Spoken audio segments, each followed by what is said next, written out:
spoiler warning. Unless you have beaten The Legend of Zelda Breath of the Wild after getting the Master Sword and reclaiming all memories, click off this video as it will spoil the ending post-credit cutscene that follows when you unlock all the memories. Now, over to the video. Wednesday's Nintendo Direct was a mixed bag of headlines. From the expected ones like Xenoblade Chronicles 2's release date and Mario's nipples, to oh my god, Doom and Wolfenstein are coming to the Switch, hallelujah! But there is one headline that left most of us scratching our heads. The Legend of Zelda Breath of the Wild Champions Amiibo figures will release on November 10th. They'll summon materials and weapons, but unlike other Amiibo, they'll conjure up headgear based on the Champion's divine beasts. They have functional purposes as well, and we'll have more info soon. That was it. What?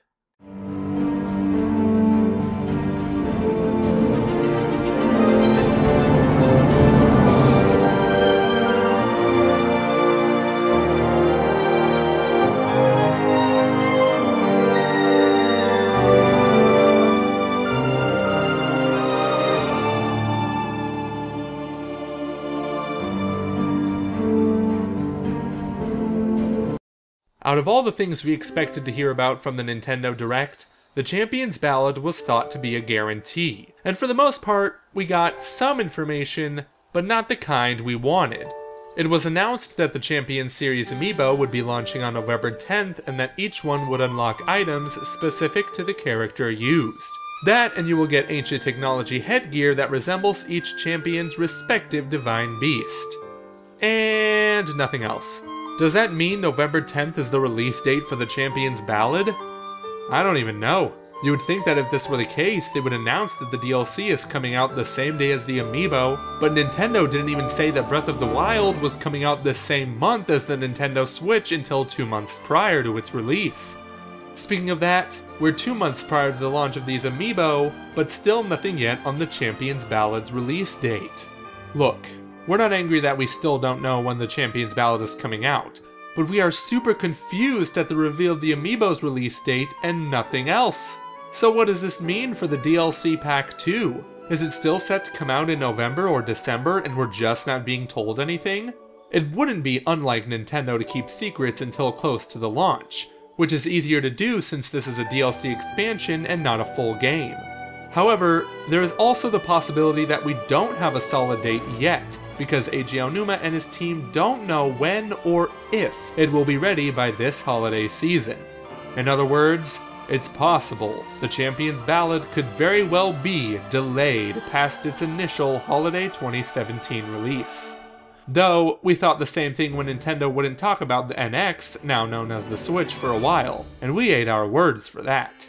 That being said, how could a DLC expansion be delayed if it's reusing assets from the base game and possibly using the same exact world? I'll admit, we here at the Commonwealth Realm don't know too much about game development and the complications that arise from such a hard-working industry. But what we can tell you is that Breath of the Wild is a technological powerhouse, incorporating a seamless open world with highly advanced physics. Whatever something does on one end of the world affects something on the other end as well.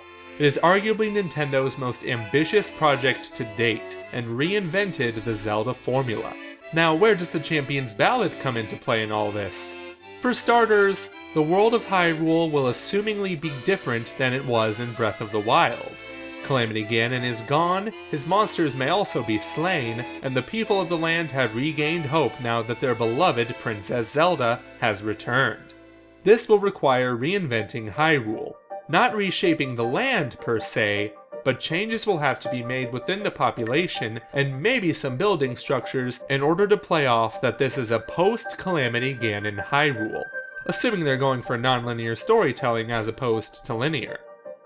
This obviously poses a challenge, especially if the team aims to keep the unbound exploration found in Breath of the Wild in this DLC pack. It is obvious that this will require a separate save file, which will likely be first unlocked upon getting the true ending of the main game, which likely serves as the starting point of our post-game adventure with Princess Zelda. The issues are many, For one, the game will have to rely on different aspects than the Sheikah Shrines, Korok Seeds, and the 75 side quests found in the main game. This means that a large chunk of activities will have to be replaced with brand new ones to keep players interested. Seeing how ambitious Breath of the Wild was, and that it is the final and major DLC pack, there is no need for the development team to hold back, now that they got the best scientific and historical nerd in Hyrule, Princess Zelda, to explain everything. This will obviously require a large number of new cutscenes, and since the DLC's main focus is tied to the telling of the Champions Ballad, it is a given that this will require a ton of work from the ground up. A second challenge, outside of adding new content, is changing the programming of already existing NPCs and adding new NPCs to the world. The most challenging one here might be a proper implementation of Princess Zelda, who we haven't seen outside of cutscenes, and creating a new set of foes, likely the vengeful Yiga clan, who are not tied to the Blood Moon cycle found in the main game. Seeing the amount of work required, it is more than likely that the easiest way to bring the Champions Ballad to life is by limiting the freedom of movement in the game. But if the development team decided to keep the entire overworld as it is, but rather implemented the changes mentioned previously, then kudos to them, especially since they have promised a highlight in this DLC pack, namely a full-blown Zelda dungeon. Everything in this dungeon will have to work with each other, and after the criticism targeted toward the divine beasts, be designed from the ground up and meet the expectations of a proper Zelda dungeon. Since Breath of the Wild, excluding to some extent Hyrule Castle, does not have a traditional dungeon with multiple chambers, puzzles, mini-boss fights, and a proper non-Blight Ganon dungeon boss fight. In this regard, we need to ask this question: is 8 months enough to create a post-game linear story-driven campaign with a full-blown dungeon? Yes, when we compare to other development teams like the one working on the Witcher 3 expansion, who did something similar with an entirely new province in 12 months with nearly 30 hours of additional content from the ground up. Do we think the Champions Ballad will offer 30 hours of additional content? Probably not, as that would definitely require a delay of the DLC pack. But do we think it's ambitious and will offer, say, something above 10 hours of additional content? Yes, since the first DLC pack, the Master Trials, added many hours worth of playtime in conquering the Trial of the Sword, locating different gear from previous Zelda games, filling out the hero's path, and obviously playing through Master Mode.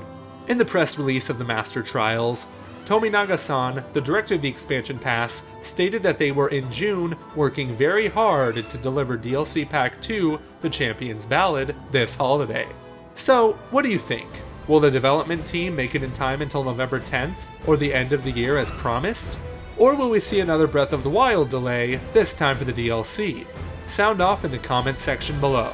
Also make sure to like this video and subscribe if you haven't already to not miss our upcoming Goron timeline narrated by the one and only Jason Dameron and me, Joseph Ferris. We would also like to thank our patrons, including royal producers Transcendent Sacred Courage and Kenyatta Ali, for contributing to our extremely large projects like the Zora timeline. Until then, have a great day, and we will see you guys and gals next time.